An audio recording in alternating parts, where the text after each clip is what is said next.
Welcome everyone, my self Pankaj Yadav आपके अपने YouTube channel medical side में एक बार फिर से नई वीडियो के साथ मैं स्वागत करता हूं, जो कि है पेरिकार्डाइटिस, यानी कि वो डिजीज कंडीशन जिसके अंदर पेरिकार्डियम का क्या हो जाए, पेरिकार्डियम का इन्फेक्शन हो जाए, इन्फ्लामेशन हो जाए। ठीक है, inflammation of the pericardium layer. ठीक है, पेरिकार्डियम लेयर आप सभी को पता है, outermost layer which is make outer layer of किसकी, हार्ट की जो लेयर होती है outermost, that is known as pericardium. जब उसका इन्फ्लेमेशन हो जाए, आइटिस यानी कि इन्फ्लामेशन हो जाए, उस स्टेट को, उस कंडीशन को क्या कहा जाता है सर, पेरिकार्डाइटिस कहा जाता है। ठीक है, देन उसके बाद में क्या होता है कि सर इन्फ्लेमेशन हो गया पेरिकार्डियम का। अच्छा, ये कितने तरह की होती है?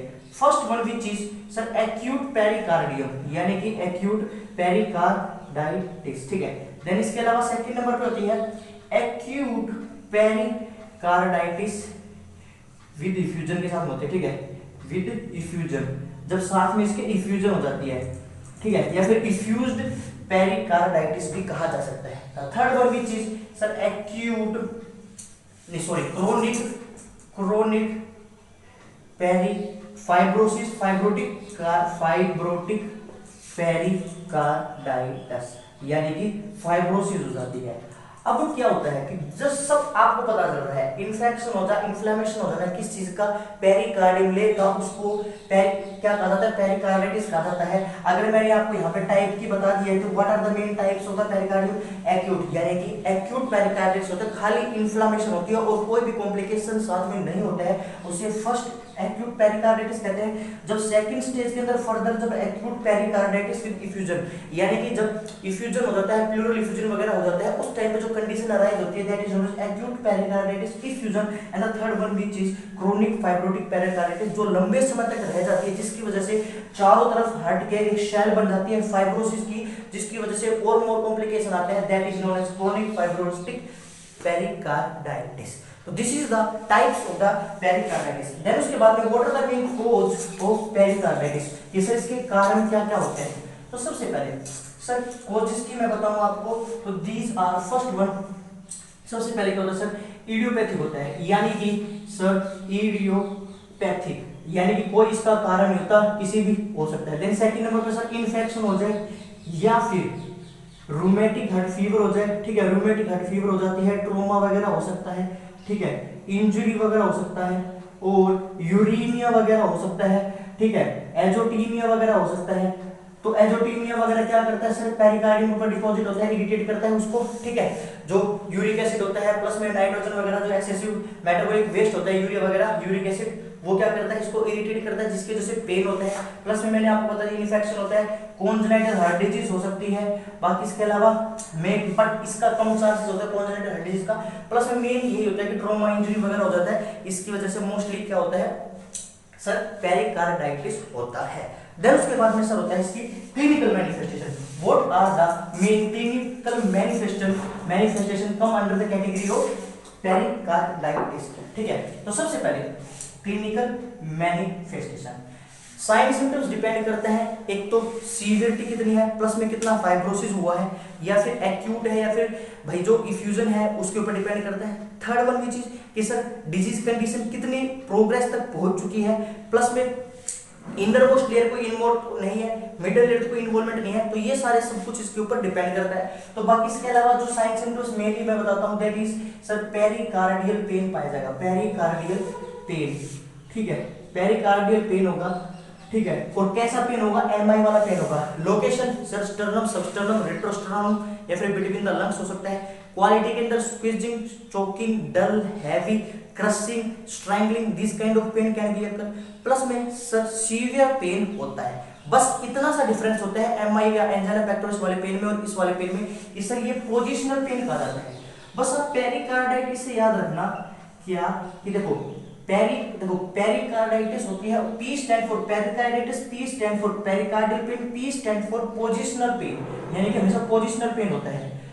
सुपाइन पोजीशन के अंदर तो सर ज्यादा होता है, इंक्रीज रहता है, और जब उसको फॉरवर्ड लीडिंग पोजीशन दे दी जाती है, या फिर इसके अलावा सेमी फाउलर पोजीशन दे दी जाती है। ठीक है, सेमी फाउलर पोजीशन दे दी जाती है, तो उस टाइम पे ये पेन ठीक हो जाता है, कम हो जाता है। ठीक है, और एग्रीगेट होता है, जब मतलब कि और बढ़ जाता है, कब बढ़ता है, जब कफिंग के टाइम पे, ठीक है, कफिंग के टाइम पे या फिर कोई रेस्पिरेटरी एफर्ट किया जाता है उस टाइम पे ये बढ़ जाता है, ठीक है। तो this is the pain and quality of the pain. एक चीज और पाई जाती है, दैट इज पेरिकार्डियल फ्रिक्शन रब, ठीक है। इसके अंदर क्या होता है, जब वेसिकुलर लेयर और पाराइटल लेयर आपस में जब इन्फेक्शन हो चुके तो वो जब आपस में रगड़ती है, आपस में फ्रिक्शन होता है उसके अंदर, तो चेस्ट पेन होता है, सीवियर चेस्ट पेन होता है, ठीक है। Severe chest pain occur due to the rubbing of two layers, rubbing of the pericardium layer.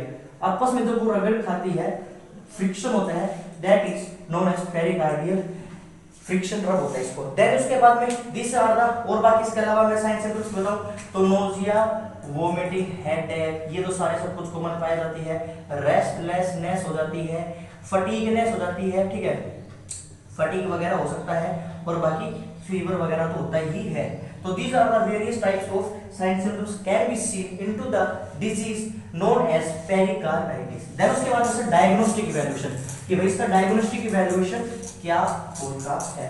तो इसका जो डायग्नोस्टिक इवैल्यूएशन होता है दैट इज सबसे पहले फिजिकल एग्जामिनेशन, हिस्ट्री कलेक्शन कर ली जाती है, सीबीसी कर ली जाती है, एक्सरे किया जाता है, ठीक है, इको की जा सकती है हार्ट की, प्लस में इसके अलावा और क्या किया जा सकता है, बस सर ब्लड कल्चर वगैरह कर लिया जाता है, ठीक है, ब्लड स्पेसिमेन वगैरह या फिर ब्लड कल्चर वगैरह किया जाता है। तो these are the various types of investigation can be done into the pericarditis. Management के बारे में सबसे पहले सिम्प्टोमेटिक मैनेजमेंट दी जाएगी। अगर इन्फेक्शन हो रहा है तो क्या दिया जाएगा, एंटीबायोटिक दी जाएगी, ठीक है।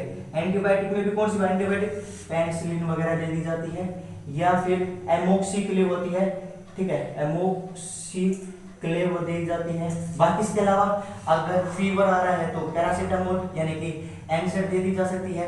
एक बात बताऊं, पैरासीटामोल क्या होती है, एनसेड होती है, और ये प्रोस्टाग्लैंडिन इनहिबिट कर देती है, उसके द्वारा ये पैरासीटामोल काम करती है। तो उसमें फीवर दी जा सकती है, और फीवर के अंदर पैरासीटामोल वगैरह दिया जा सकता है। इनफेक्शन के अंदर एंटीबायोटिक एमोक्सिक्लिव दी जा सकती है, प्लस में डायरेटिक्स वगैरह दिया जा सकता है, ठीक है। अगर हाइपरटेंसिव हो रही है तो सर एंटी हाइपरटेंसिव ड्रग के अंदर रामाप्रिल वगैरह, कैप्टोप्रिल वगैरह दी जा सकती है, जो कि ACE इनहिबिटर होती है, और ARB इनहिबिटर के अंदर लोसार्टिन, बल्सार, telmisartan, this kind of anti hypertensive drugs can be given to the patient who is suffering from the pericarditis. तो these are the various types of drugs that is used into the pericarditis। बाकी इसके अलावा इसके अंदर एक surgical management किया जा सकता है, दैट इज पेरिकार्डियक्टोमी। पेरिकार्डियक्टोमी होती है, इसके अंदर क्या किया जाता है, पेरिकार्डियक्टोमी के अंदर क्या होता है कि सर जो मैंने बताया था पहले के अंदर क्रोनिक इफ्यूज्ड कैविटी हो जाती है, प्लस में फाइब्रोसिस बन जाता है, उस फाइब्रस पार्ट को हटा दिया जाता है कट करके, ठीक है, फाइब्रस पार्ट रिमूव किया जाता है इसके अंदर, ठीक है। वो जो शेल फॉर्मेशन हुई थी चारों तरफ हट के उसको रिमूव किया जाता है, दैट इज पेरिकार्डियक्टोमी।